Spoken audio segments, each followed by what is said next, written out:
What about chemical reactions? Well, during a reaction, some bonds are broken.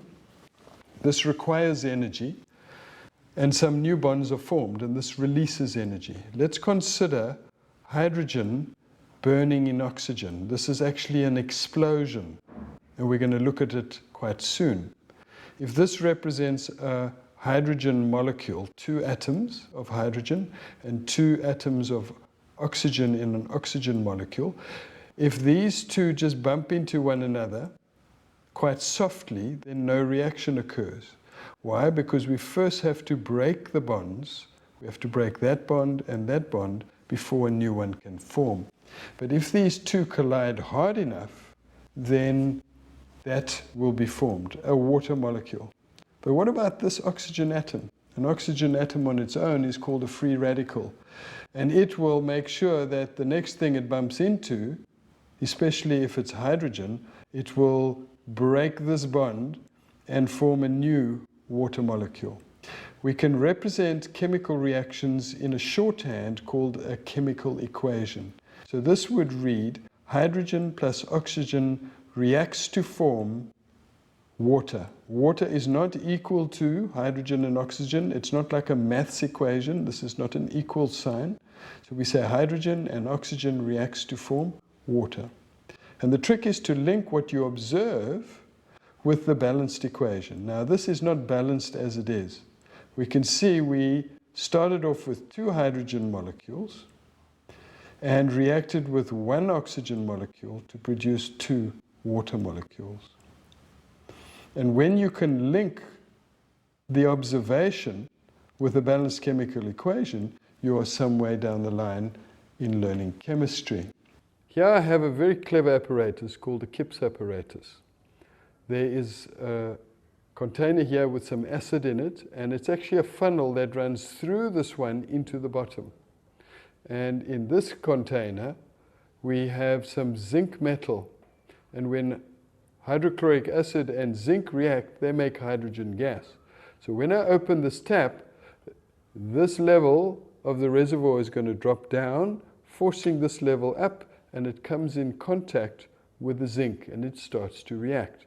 The hydrogen that's trapped in here comes out of this tube and into the bottle.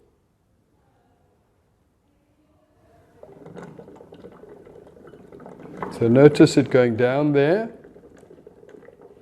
and into the bottom, and it comes up through here, and it's now in contact with the zinc. And we're going to try and collect 2/3 of the bottle with hydrogen.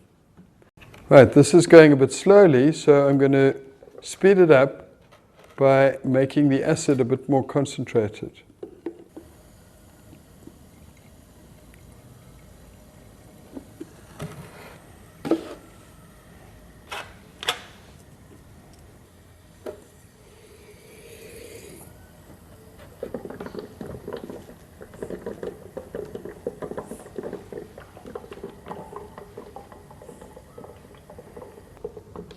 So we have enough hydrogen, about 2/3 of the bottle. So I'm going to stop that part of the reaction. And notice how the pressure builds up here, forcing the level down, that goes up into the reservoir again. And when the acid and the metal is separated, it turns itself off. Very clever piece of apparatus. Right, now we're going to fill the rest of it with pure oxygen. Right, so we have a mix of roughly 2:1 hydrogen to oxygen. And now for the explosion. Again in slow motion.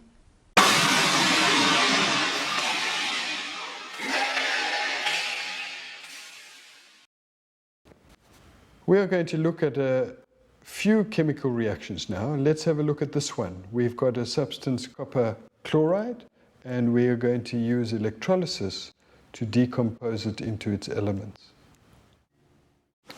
In this beaker we have some copper chloride dissolved. Notice the nice turquoisey bluey color. A compound made of copper and chlorine. Here are 2 carbon electrodes, just poked through some cardboard so it'll stand like that. And I'm going to attach the 2 terminals of a battery. I've got a battery with 3 cells.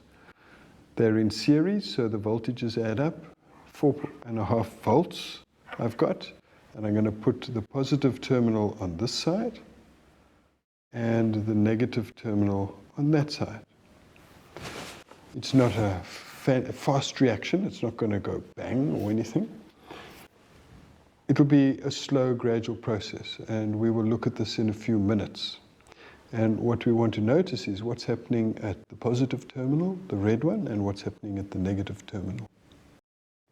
Right, about 2 minutes has elapsed, and I'm going to lift it out. You might have noticed on this side you have some bubbles. And if I smell it, this is a good way of smelling.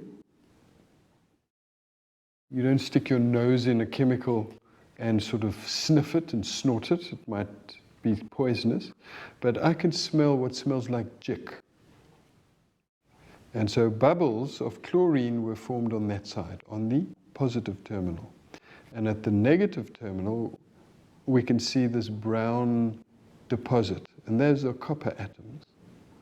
Okay? So the blue stuff, copper ions, has become the brown copper metal, the element. Right, we've just seen how copper chloride can be broken up into copper. You can see the copper deposited on the negative electrode, called the cathode. And so the copper ions gained electrons to form the copper metal, which is the brown deposit. And on the positive electrode, the anode, is where we had the bubbles of chlorine. And chlorine smells like jick. Actually, jick smells like chlorine. Just some more pictures reminding us of what these substances look like. And here is a balanced chemical equation. Copper chloride reacts to form copper. This little symbol here means it's in the solid phase, plus chlorine, and this means it's a gas. If I was able to collect chlorine gas, it forms a slightly yellowish gas. We refer to it as mustard gas. We know what copper looks like, and copper chloride doesn't look anything like either chlorine or copper. Let's go and look at the decomposition of mercury oxide. Right, here I have somebody assisting me. Ati's going to do some things over here because I don't have enough hands. And I'm very grateful for his help. First, I'm going to light this thing called a Bunsen burner. We get the gas coming through, and I light it, and you can see it's a very dirty flame. If I had to hold this up, we would see all the unburnt carbon.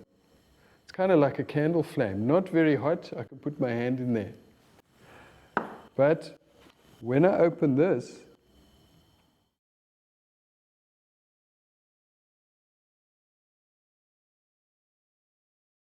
it starts to suck air into the mixture here, and you get a much more efficient burning. That is now a very hot flame, and just above the light blue cone is where it's hottest. I'm not putting my hand in there now, okay? But we will use the glowing splinter in a moment. Now, I'm going to start to heat the mercury oxide. We don't want mercury vapors, because once they're absorbed by your body, you can't get rid of them. And they will get stored where fat cells are, the biggest concentration in your head, and eventually it can make you go insane. In fact, that's the term "as mad as a hatter" comes from. Right, let's start heating this. So let's focus on what's going to happen here. Whenever you start heating a test tube, it's a good idea to waft the flame around it or move it around in the flame if the flame is steady. The glass starts to expand, and if the one side expands quicker than the other, it can actually crack the glass. But I'm trusting that this is a Pyrex test tube, which is designed to take extreme heat.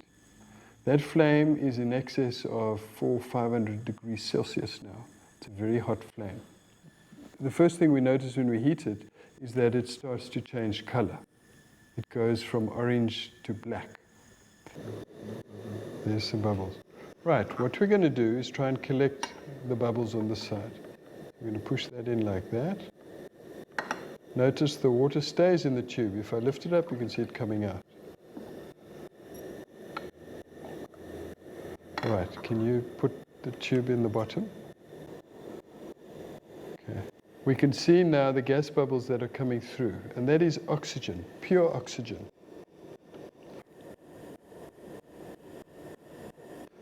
Now you might say, well, how do we know if it's pure oxygen? Well, we'll show you. To test that this is in fact oxygen, I'm going to use a glowing splinter. That is now, it's glowing and it's out. But if I take it and put it in there, can you see how it bursts into flame? Now, if I had stuck that into a normal test tube that's got no more oxygen in it, I can flush it quickly by just filling it with water. Now let's see what happens. I get a glowing splinter and I put it in one that's just filled with air. And you can see it doesn't burst into flame. In fact, it goes out quite quickly. Only 20% of the air is oxygen. Let's focus on what's happening over here. If I turn this around, you might be able to see droplets of mercury. It's a silvery liquid that have formed on the inside. So the mercury oxide decomposes into mercury and oxygen. The oxygen bubbles through into the test tube. We tested it with a glowing splinter, and the mercury forms on the side. It almost forms like a mirror-like surface over there. Right, we've just seen this reaction. When you heated the mercury oxide, the orange substance, it went black.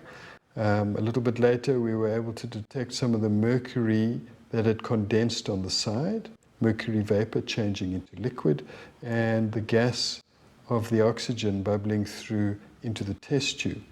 We tested it with the glowing splinter that burst into flame. Just another slide showing you the difference between the mercury oxide and mercury and reminding us how we did it. I personally don't like having an open test tube, and I do prefer this method because any mercury vapor that comes out might be inhaled, and your body has no way of getting rid of it. It tends to get stored in fat, and the biggest concentration of fat in your head, in your body, is in your head, for some people at least, and mercury poisoning can eventually make you go insane. Iron sulfide. This time we are forming a compound. Let's go and look at that reaction. Here we have the mixture we were trying to separate earlier of iron and sulfur. Sulfur, this yellow substance, non-metal, and iron filings, a metal. And by combining them, we will form a new compound out of the two elements. It requires heating it quite strongly. So to protect my fingers, I use this test tube holder, and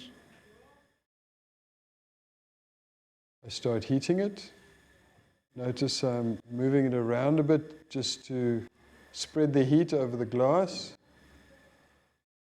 And we want to try and focus in there now, if we can zoom in. You might start seeing some things happening. The first thing that happens is that the sulfur actually melts. It's got a fairly low melting point, and we'll see even some fumes of sulfur coming off there. And some of it vaporizes. If I can get enough heat in there, then it will start to react with the iron.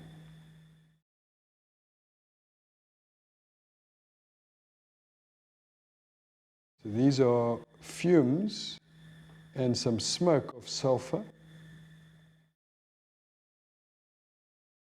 It's starting to boil.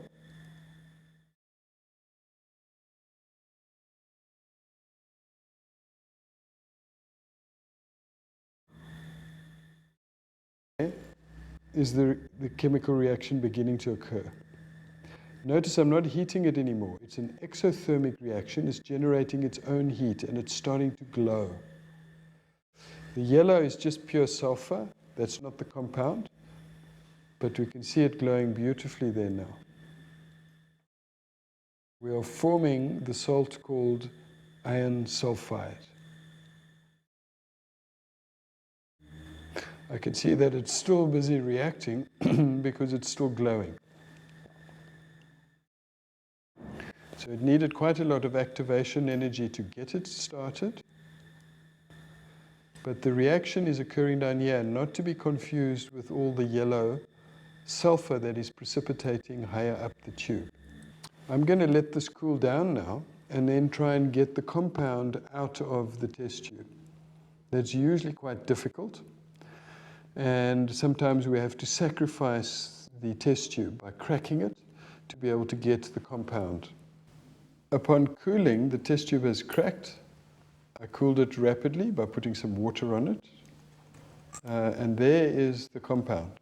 It's likely to be a bit of a mixture of iron sulfide and unreacted iron, and even a little bit of unreacted sulfur. But most of the sulfur would have boiled off and recondensed higher up on the tube. This is quite solid and dense. You can hear that when I drop it. It's like rock. And in fact, if this is what, it's still a bit warm, if this is what I was mining in the ground, it would be called iron pyrite. And in fact, that's what iron ore looks like. Iron ore is a mixture of compounds of iron, but one of the main ones is iron sulfide. And it's a very solid substance. I can try and break it up.